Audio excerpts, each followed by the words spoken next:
Good afternoon, everyone. My name is Robin Hansen, and I'm very pleased to welcome you to the first lecture of the 2022-2023 academic year. The Honourable Kirsty Duncan, MP, is joining us as part of the McKercher LLP lecture series at the College of Law. As we gather here today, we acknowledge we are on Treaty 6 territory and the homeland of the Métis. We pay our respect to the First Nation and Métis ancestors of this place and reaffirm our relationship with one another.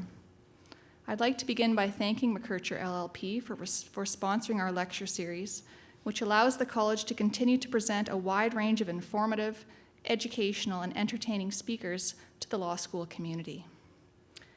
Bob Affleck of McKercher LLP, who is a proud alumni and a donor of the college, a litigation partner at the Saskatoon office of McKercher, had planned to be here, but with the delayed start, he could not make it. But with that being said, very fortunately, President Stoichev has graciously agreed to step in and introduce our speaker today. So I'd like to welcome President Stoichev to do our introductions. Thank you.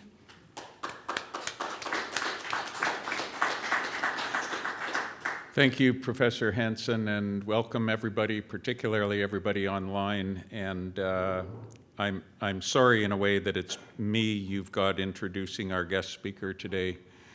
I understand that your dean, Martin Phillipson, had kind of a sporting accident, which makes the title of this talk even more relevant, and he couldn't be here. And then secondly, but luckily for me, because of the plane delay, I was allowed to be here to make this introduction. So I'm really privileged to do so, and I don't want to unduly take up your time, but I want everybody to understand the value of the speaker that you've brought in here, and we'll be hearing from her shortly. So the Honourable Kirsty Duncan is the Member of Parliament for Etobicoke North and has been serving that community since 2008, so a long time in federal politics. She's currently the chair of the Science and Research Standing Committee, and she previously served as Minister of Science, Minister of Sport and Persons with Disabilities, and Deputy House Leader to the government. I have known Minister Duncan for 7 years now, since I became president 7 years ago, and I know her as the federal official who made more visits to this campus than any other federal official. And as today's plane schedule has proven, that is not always easy for somebody coming from either Toronto or from Ottawa. But she always made a point of doing it. She was always, as Minister of Science, extremely conversant with our entire research enterprise and a terrific advocate for research funding at the federal level for U15 universities. Of course, we're one of those, but really for all research that goes on in this country. She also supported gender equity in science funding, and she pushed hard on the CRC policy regarding this, the Canada Research Chair's policy regarding this, and she built Canada's version of the Athena platform that was dedicated to unlocking the research potential of gender equity-minded universities. We were one, and we piloted her work at this university, and a lot of that had to do with the high regard we held Minister Duncan in and the quality of the work that we knew that she was undertaking. She also gave our inaugural Women in Science lecture, sponsored by the Johnson Shoyama School for Public Policy, and she had several priorities as Minister of Science. Some of them included bringing back the long-form census, also bringing back the Chief Science Advisor to the Prime Minister position, Mona Namer, and as I might put it, unmuzzling our scientists back at a time when that kind of leadership at the federal level was really important. Prior to entering politics, Minister Duncan was an Associate Professor of Health Studies at the University of Toronto and an Associate Professor of Geography at the University of Windsor. She holds a doctorate in Geography from the University of Edinburgh. She is internationally recognized as a leading expert on pandemic influenza and on climate change and its impact on human health. She served on the Intergovernmental Panel on Climate Change, and that was an organization that was jointly awarded the 2007 Nobel Peace Prize with Al Gore. Please join me in welcoming Minister Kirsty Duncan.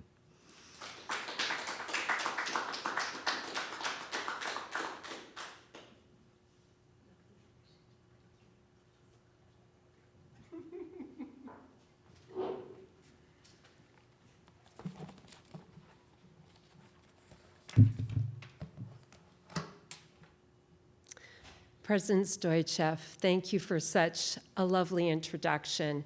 And what I'd like to say is, I was coming here in taxi. It's been a bit of a challenge to get here today, but when you come in a taxi and the driver says the difference that this university is making in this province and in Canada and speaks about your leadership, I think it's really important to acknowledge that. So thank you for everything you do. Good afternoon, everyone. It's an honor and privilege to be back at a university I absolutely love. Thank you for the kind invitation. I'd like to thank the McKercher Law Firm and this college. And it's a joy to be here with the faculty and the students. And it's nice to meet some aspiring lawyers in the room. And I hope you will reflect on how you can make a difference to make sport safer. We really need your help. I'd like to start with what matters most. Our number one priority has to be protecting vulnerable young people in and around sport. And that priority should always motivate us to do the right thing. Like many of you in this room, I live for sport. It's the place I escape to in the difficult times in my life, personally or professionally.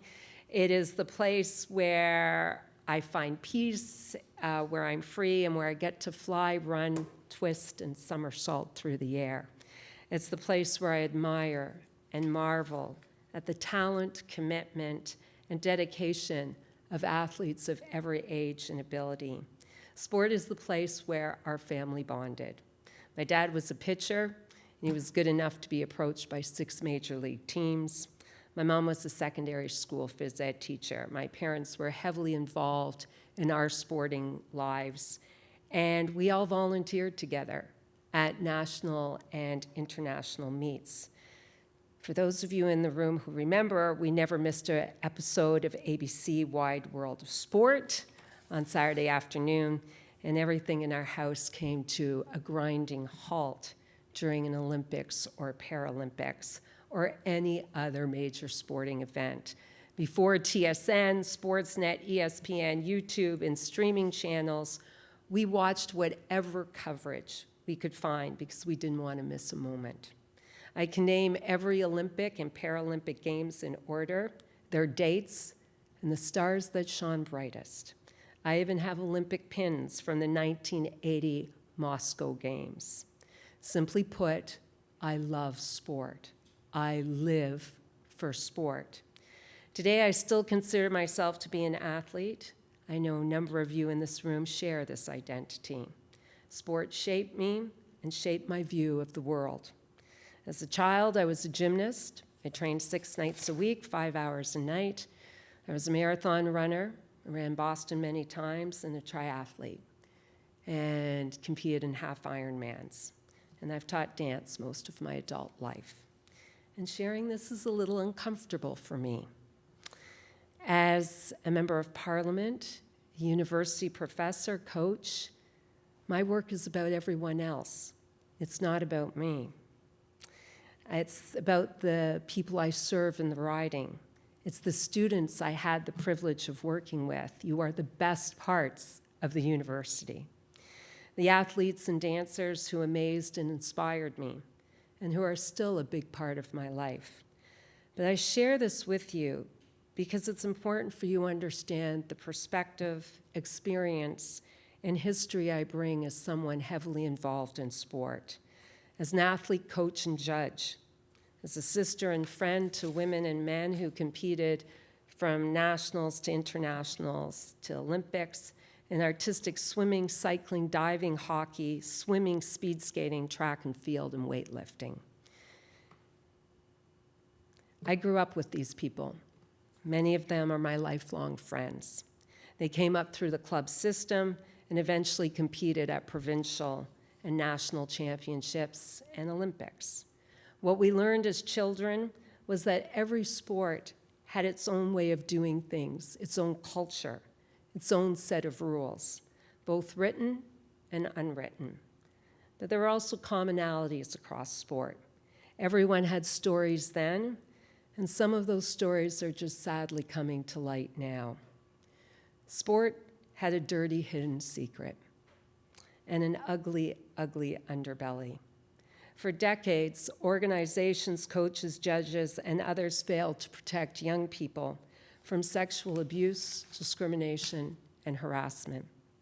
What we're seeing and hearing in Canada right now in hockey is horrific, including the most recent revelations of an alleged sexual assault by 8 hockey players against a young woman. My heart goes out to her, and I cannot imagine the horror she sees every time she closes her eyes. And with the uncovering of Hockey Canada's unconscionable handling of sexual assault cases. Her story isn't an isolated case. The culture of entitlement and toxic masculinity is not new in Canadian hockey. How can the leadership of Hockey Canada fail to see over and over again the abuse, discrimination, harassment, and sexual assault? The organization has failed to acknowledge and take action against the patterns that have played out over decades in the media. And it's not just hockey. We see it in other sport. Let me take a moment to honor the children who attended residential schools and who didn't come home. We also need to remember the survivors and thank them for their courage they have shown in sharing their stories and forcing the powers that be in this country to acknowledge the horrible harm that was done to families over generations. In Canada, we have provincial and territorial education acts to protect girls, boys, non-binary, gender diverse youth. They dictate the level of responsibility that teachers and principals have when ensuring the safety of students. The details in these acts differ among jurisdictions, but generally the level of responsibility is to act as a positive role model.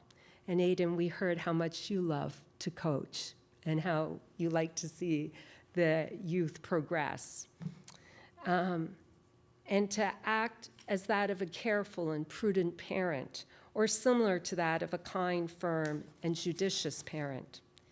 They also have a duty of care to protect their students from all reasonable, foreseeable risks of injury or harm. That means children are protected Monday to Friday during school hours by principals and teachers who can be held liable if they fail to meet duty of care. For several decades, what happened to those same children when the bell rang to end the school day? What duty of care was and should be required of coaches, managers, trainers, judges, officials, or anyone else in the sports system to those same children? I'm going to speak with you about the mix of sport and history as I experience them, and later in the talk, safe sport policy. My experience will differ from all of yours, and the cases I bring forward are not meant to paint everyone with the same brush. I'll start with a quick history. The federal government became involved in sport in 1961. The reason it got involved was because there was concern that Canadians were unfit. Large numbers of men were rejected for military service during the Second World War because they were deemed unfit physically. I will argue that once the government decided to get involved in sport, they were now in the business of looking after the health, safety, and welfare of young people. Don't worry, I'm not going to give you a blow-by-blow history of sport in Canada, but rather highlight what I see as a few seminal moments. In 1970, there was concern that the benefits of sport were not reaching all levels and socioeconomic areas of society. In 1972, 4 years later, there was work done about the underrepresentation of women in sport. In terms of timing, Catherine Switzer had become the first woman to officially run the Boston Marathon, was 1967. despite being attacked by the race director who tried to physically pull her out of the race because of her gender.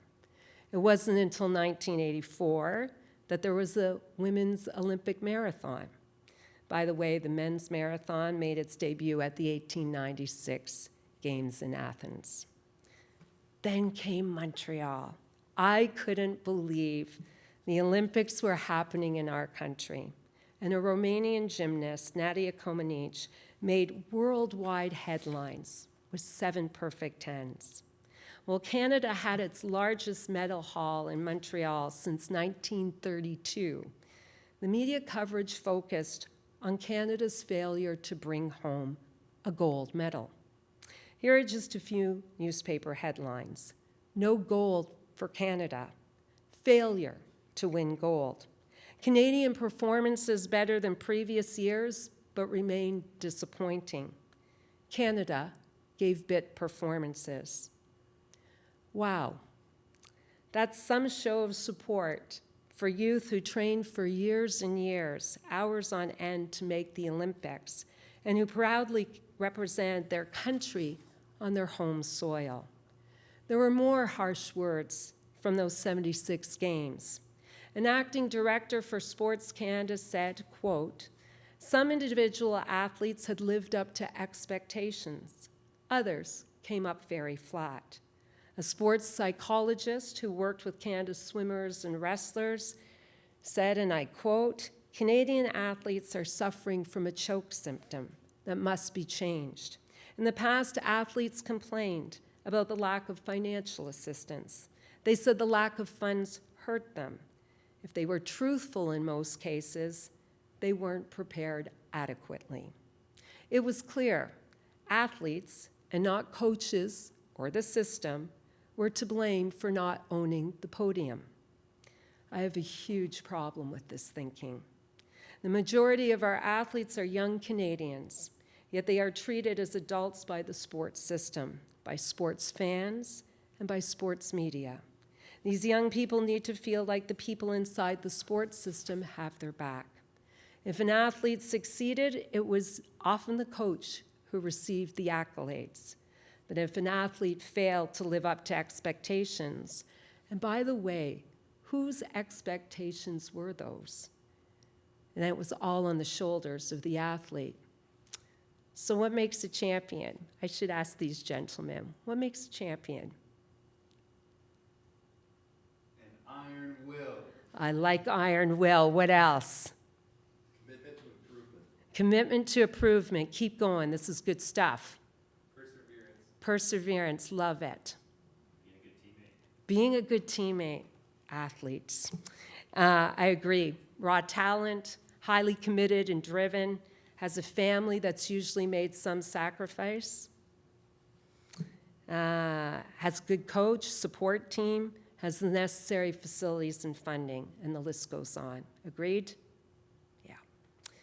Some of the most heartbreaking moments in Canadian television have been watching some poor athlete, and I'm sure everyone in the room has seen this, who trained for years and in the hardest moments of their young lives apologized to Canadians for failing. They owe us nothing, so why were they ever made to feel like they did? The same sports psychologist I mentioned earlier recommended that Canada should develop a new breed of younger, tougher athletes ready to take on the rest of the world. What did that mean? Let's not forget that the '76 Olympics took place during the Cold War. The United States versus the former Soviet Union. There was a political rivalry, a military rivalry, a scientific rivalry, and of course, that rivalry spilled onto the field and into the Olympic Stadium. Following those summer games, there was a palpable shift in Canadian sport. The focus changed to winning medals in international competitions, and particularly that elusive gold medal from '76. That change reached all the way down to the club level. The message was clear to my friends and I at our gymnastics club. We wanted winners, and the goal was now to go, quote, national. And we heard it across sports. In our club, coaches from the old Eastern Bloc communist countries were either brought in or cycled through. They were tough. There was a lot of hitting, slapping to fix an athlete's technique. One night, two of these new coaches came to pick the girls to go national. I was told in advance that I would be selected for the elite group. At the end of the night, however, I wasn't picked, and I waited alone while everyone else left the gym and for my coach and mom to finish their conversation. They did their best to gently break the news to me. I hadn't been picked because I was too fat. At 6 years of age, I had learned from a ballet teacher that I had ugly Highland dancer legs. Now, as a 9-year-old, my body had betrayed me again. But there was a silver lining. If I could lose 10 pounds, the special coaches would take me, and I too could go national. As you can imagine, I was super motivated. My mom would help. We would lose the weight together. And unlike the stories we've all heard most recently in the Globe and Mail about eating disorders, binging, starving, purging, this time, I lost the weight healthily. It turns out losing the 10 pounds didn't sway the special coaches. But there is a gold lining to the story. I stayed with my coach, who became my champion, my rock, my touchstone, and would have done anything to help any of his girls, no matter where we were in the world. That's the true essence of a coach, and I'm eternally grateful to him. By 1980, we were hearing more and more about steroids, in the change rooms around our high school and on the street. They made you fast and strong, and they could even stunt your growth, an attractive feature in some sports. Anecdotes about doping in sport go all the way back to the 1950s, and we know how prevalent they were with athletes from Eastern Bloc countries who in many cases did not know what was being injected into their bodies. Going back to the 1950s, we also know that cyclists and speed skaters were taking performance-enhancing drugs. 16 years after the first reports of doping, the International Olympic Committee introduced drug testing. We had our own crosses to bear in Canada, where some coaches and sports federations put the health, well-being, and safety of athletes well behind the pursuit of victory. It was willful blindness. Canadians saw the drug problem. They were shocked by how muscular some women athletes had become in the '76 Olympics. As kids, we heard about steroids at school and in the playground. And as athletes, we heard a hell of a lot more. The sport governing bodies either failed to see or turned a blind eye, that their athletes were miraculously bigger and stronger.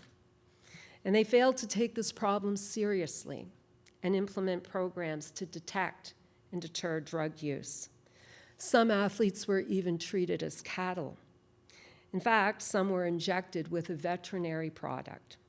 They, in essence, became lab rats, as different types of drugs were injected to enhance performance. There was no scientific evidence base for what coaches and doctors were pumping into the youth of this country. This was and still is abuse. Athletes who juiced became part of a club or sport culture that normalized illegal drug use. They were started young with gateway drugs and low doses, and with the don't tell, deny mentality. Some were even made to feel helpful, important, at age 12 and 14, and part of the team by lending a hand to administer drugs by injecting them into the drug bodies of other athletes. I call this grooming.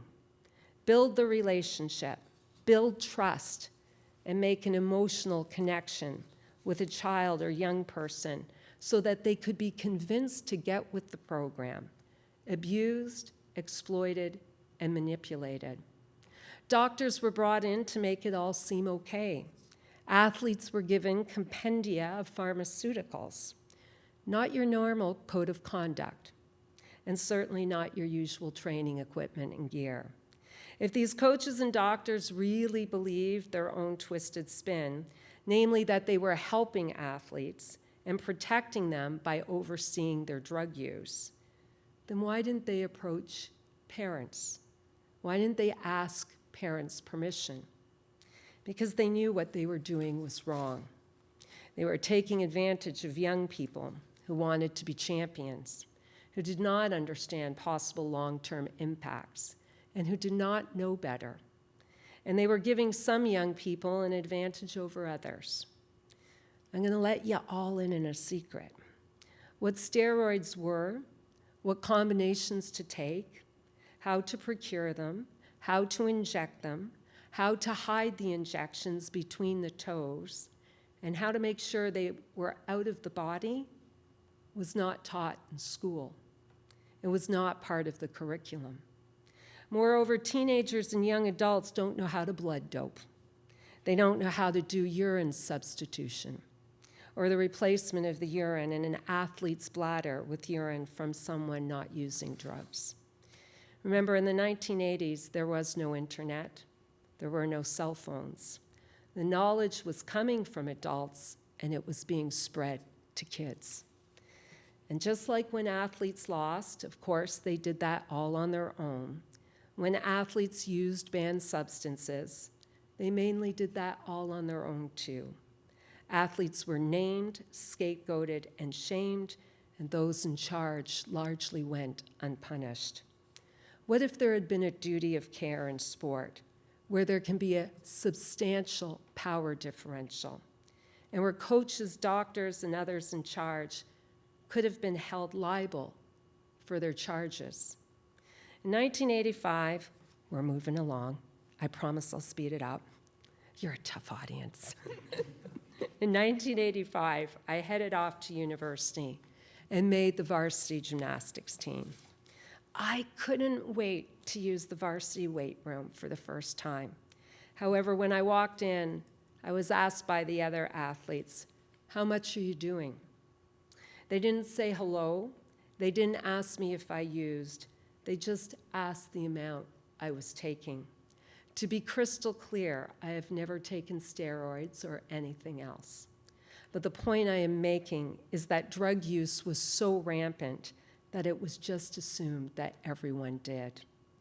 How far we had fallen from the original goals of increasing Canadians' fitness and sport for good, to increase participation of women, of people of all abilities in all communities.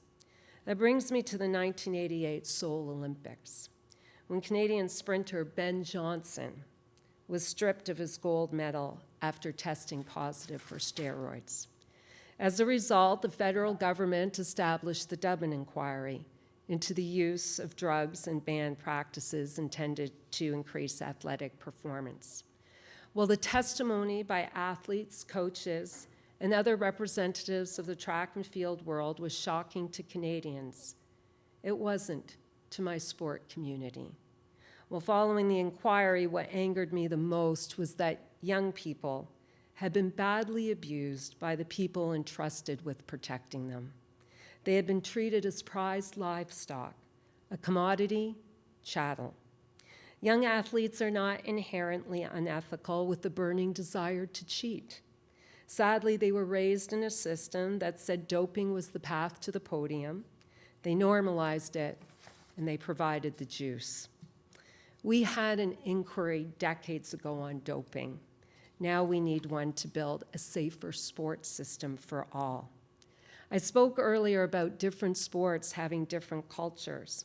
In many of the sports that contain an artistic component, there is a huge focus on aesthetics, the way an athlete looks.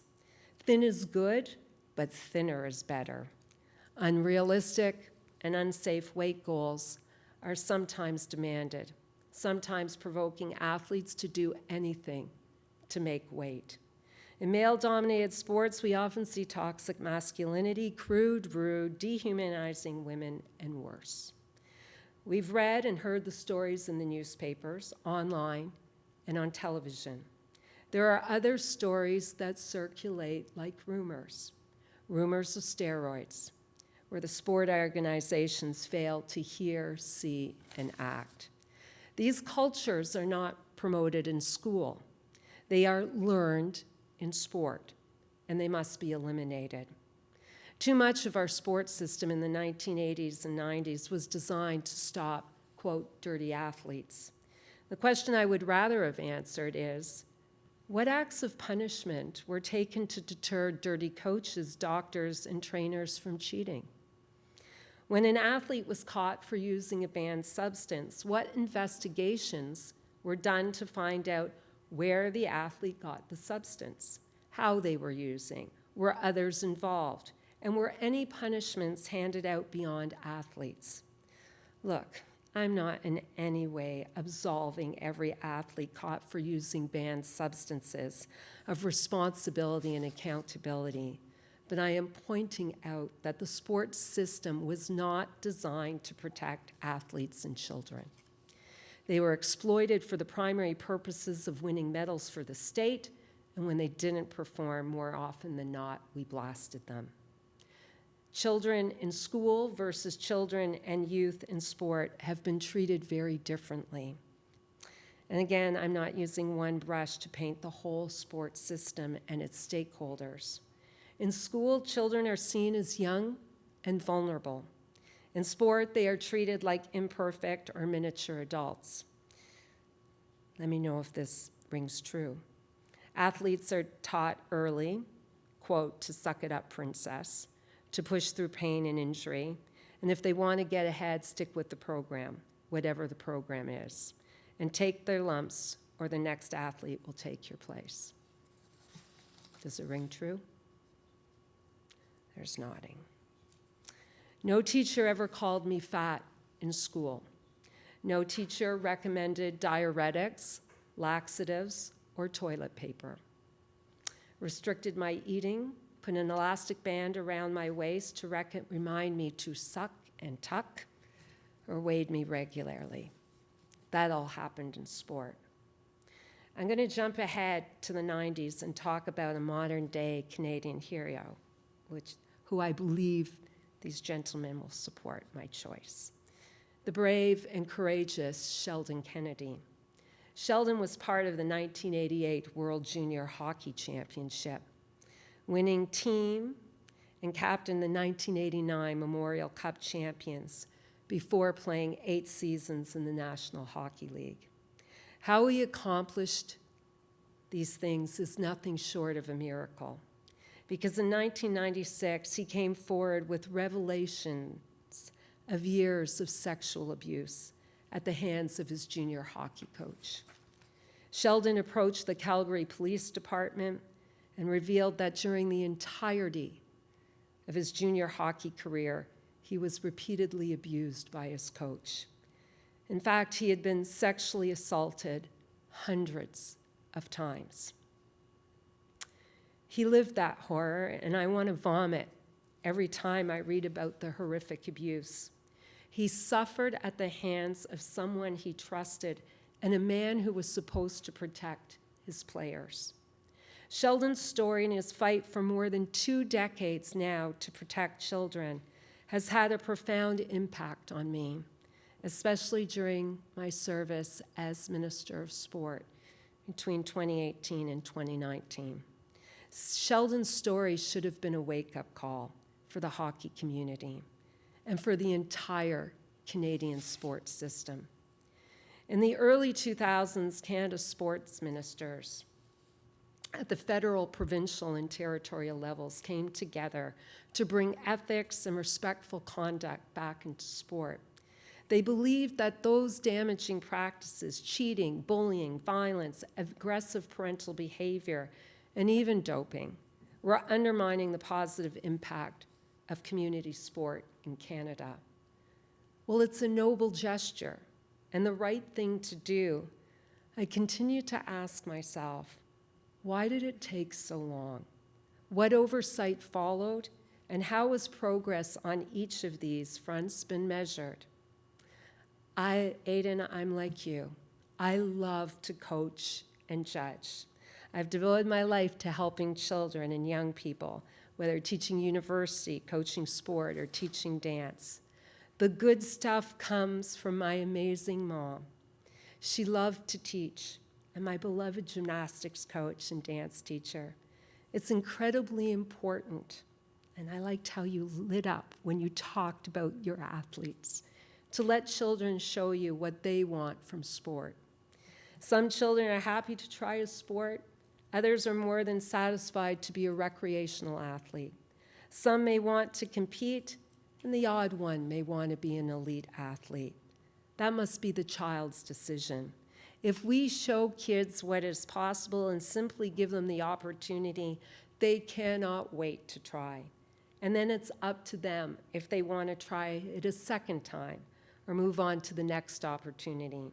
That could be Clara Hughes, who won Olympic medals in cycling and speed skating. It could be a Haley Wickenheiser, or a young girl here in Saskatoon who decides she prefers gymnastics over soccer. If we make each new step exciting and fun, support each of their efforts with positive reinforcement, and slide in correction in a constructive manner, then it's amazing to watch children develop skill and passion. What I leave out from coaching and teaching is the bad stuff. At a major gymnastics training center, I attempted to throw a double back somersault in the air. So you leave the ground and you do 2 somersaults in the air. I had 0 teaching, 0 progression, but there had been an awful lot of screaming from a coach. I was 9 years old and I landed on my neck.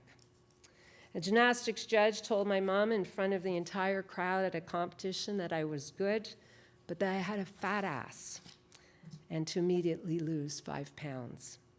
There were nightly verbal attacks from coaches and other parents to lose weight. Just to put this in perspective, I was over 40 pounds lighter back then.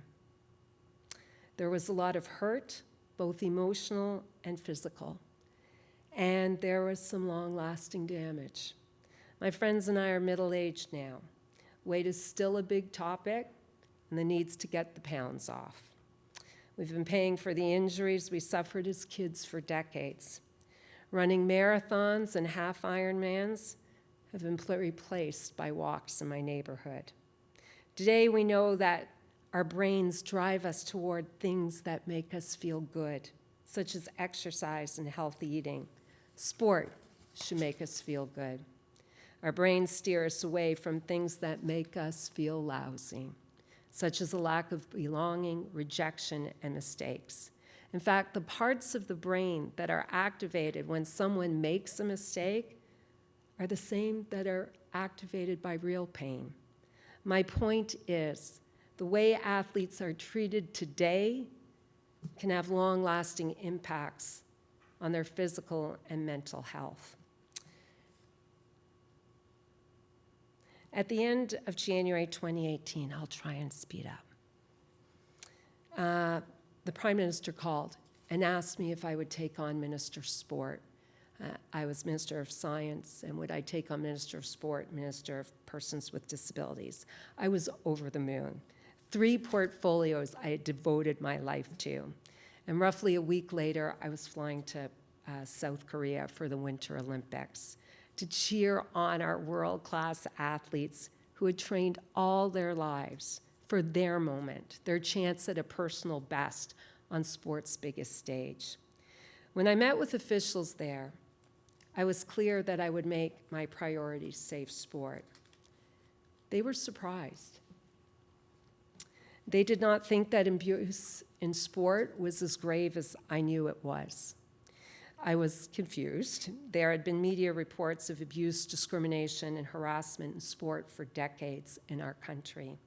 The Me Too movement had gone viral in late 2017, and Larry Nassar, the longtime doctor for the USA gymnastics team at Michigan State University, was serving a 60-year sentence in federal prison on child pornography charges. Over 150 women publicly told the court that he sexually abused them. In Pyeongchang, I explained that as a coach and judge, my first responsibility is the health, safety, and well-being of my athletes and dancers and ensuring a safe environment. My message was that proper measures had to be put in place to protect athletes and that there needed to be a sport-by-sport reckoning when it came to abuse. As kids playing in the park, we heard the stories of junior A hockey players skipping out on school, the alcohol and drugs away from the arena, and the bragging about, and please forgive me, how many puck bunnies one of the guys bagged on the weekend. Where were the adults in charge of the team? Where were the adults running the league? Where were the provincial associations and Hockey Canada demanding their members to abide by principles of common decency? I wondered if it was like steroids. You know, see no evil, hear no evil. In the worlds of gymnastics, diving, and dance, where I've spent most of my sporting life, children were particularly vulnerable because of their physical attributes, for how they dressed for competition, among other reasons. In the early days, I found a fellow crusader for safe sport. Her name is Lorraine Lafreniere. She's the head of the Canadian Coaching Association of Canada. She was courageous and she wanted change. We shared a goal of protecting young people. Swimmers should not wrap a towel around themselves on a pool deck and drop their bathing suit. A sport should not have a body parade. And a coach who gets results by belittling, shaming, or screaming profanities at their athletes should not be coaching, period. I didn't leave a job I loved at the university to serve the community where I'm born and raised, to play around the edges of issues. As sports minister, I drew a line in the sand and pushed safe sport hard. It was not easy. There was huge pushback from some parts of the sports system, and I often felt like I had a target on my back. I was told my principles were tantamount to throwing away my political career and to leave it alone. Too bad. I had protected young people all my life, and I wasn't about to stop now. My mission was to make sport a safe place and to put in global protections. So very quickly, as minister, I said to our national sport organizations, they need a safe sport policy. They need a third-party investigator, and that they had to report any incident of abuse, discrimination, and harassment. I worked with ministers across the country to deliver the Red Deer Declaration, and what that says is all ministers, provincial and territorial, are going to work on eliminating abuse, discrimination, and harassment, from the club level to the Olympic and Paralympic level. We work to create the Canadian Sport Helpline. That means anywhere in the country, you can call and get advice. If you see something, you hear something, you witness something, you've experienced something. We ran 13 safe sports summits across the country. And we also developed a coaching code of conduct for all participants to abide by, with explicit conditions for coaches, and we invested funds in mandatory training and prevention of abuse. That was in 1 year. It was made clear to the staff that I worked with that there was nothing more important to me than protecting young people. And they knew that I was highly motivated by my experience in the sports system to make it a safer place. They also knew the work I had done concerning sexual assault and violence against women. I used to teach a women's health course at the university, and students often stayed behind after class to ask for help. They got it immediately. And when women in our community needed to get out of dangerous environments, we acted immediately. That's just what you do. I also made it very clear to the leaders of every national sport organization that they have a duty of care. That means no willful blindness, no turning away, No excuses for administrators, coaches, athletes, referees not hearing or seeing what goes on. A duty to act when they see, hear, or witness something. And this is where we really need your help. There needs to be further action to formalize this concept in sport. I also made it clear to Sport Canada that the system would only change if federal funding was tied to proven efforts on equity and ending abuse, discrimination, harassment. We now have data. We have data from that sport helpline, and there's data from the third-party investigative unit. That can inform further action. So what would I like to see going forward? A commission of inquiry into abuse, harassment, and sexual assault in sport, to let people be heard, to show the extent of the problem, and to receive actionable recommendations for the government to implement. Put athletes at the center of everything we do. They are the stars of the sports system, from grassroots to high performance. Let's ensure everyone's involved: women, Indigenous people, people from racialized backgrounds, members of the LGBTQ2 community, people of all ages and all abilities, from all communities. These gentlemen will know there can be significant power asymmetries in and around sport. And our job must be to protect all vulnerable young people from the power imbalances that can occur between athletes and their coaches, other athletes, people in positions of power within organizations or within a sport, or members of the general public. Nobody is above the law. We need to address toxic masculinity and gender-based violence head-on. External gender and diversity audits, zero tolerance for any derogatory comments to women, hazing, or locker talk. These behaviors continue because athletes, in some cases, go unpunished, find reward, and in some cases are protected so they can go on to professional careers, where we've seen in some cases that they have more access and more protection. Too often, we see with non-disclosure agreements that this is being used to silence. Is Hockey Canada the only one to use NDAs? Have other athletes been silenced? Athletes get their start as children, and the first task for anyone connected with young athletes is to provide a safe environment for them. And the people providing the direction to those coaches must make sport, safe sport, the #1 priority, ahead of winning games, tournaments, championships, and medals. And all of us in sport, all of us, must ask ourselves on a regular basis, are we doing everything possible to protect our youth? And what more can be done? Athletes have to have a seat at the table. Nothing can be done for them without them. Today we have data. None of this existed when I started. We have data. And that data has to be used to drive change, and funding has to be tied to accountability on safe sport. We have a universal code of conduct, unlike the previous myriads of codes that could not be understood. When I left as minister, we were working on a coaching registry, sort of a coaching good seal of approval. That means coaches would have to have gone through various tasks, coaching levels, at which point they would have been included in the registry. It would have been a step to preventing unfit coaches from crossing jurisdictions, as has often happened in the past. Friends, we have a new minister, and she's caring, she's compassionate, and she's committed to safe sport.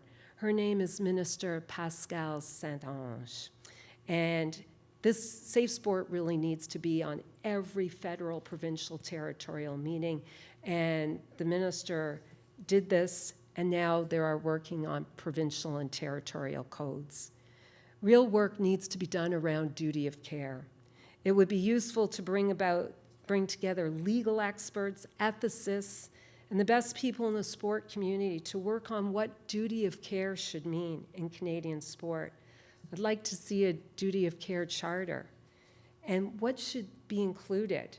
Mental health, personal safety, supports, and who's responsible in each sport organization or board for that duty of care? Well, there have been legal decisions, and you're the experts, that's contributed to the body of common law. I'm not sure every sport body, coach, and everyone in sport knows that. Quick question. Who has oversight of university sport in this country? It's a serious question. Who is monitoring athlete health, well-being, safety, equity, diversity, inclusion, equal funding? Sport organizations, athletes, coaches, judges, parents, we all have responsibilities. If you know something that's wrong, report it. Governance matters. Accountability matters. Numbers matter. Let's get the governance right, ensure accountability, and change the numbers. We can make sport safer, and we're seeing improvements. There is greater societal awareness. This has been decades. Disclosure is happening sooner. There is more understanding about not re-victimizing victims. We started this journey 4 years ago, and we have many kilometers to go. There's no turning back. We all have a role to play. We can all choose a different way. If we believe in the power of sport, and I believe in the power of sport, we must be honest of where we are and vigilant and eradicate the bad. We cannot afford to let this moment pass. We cannot afford to fail our children. And the last thing I will say is you will never go wrong in doing the right thing. And with that, I'll say thank you.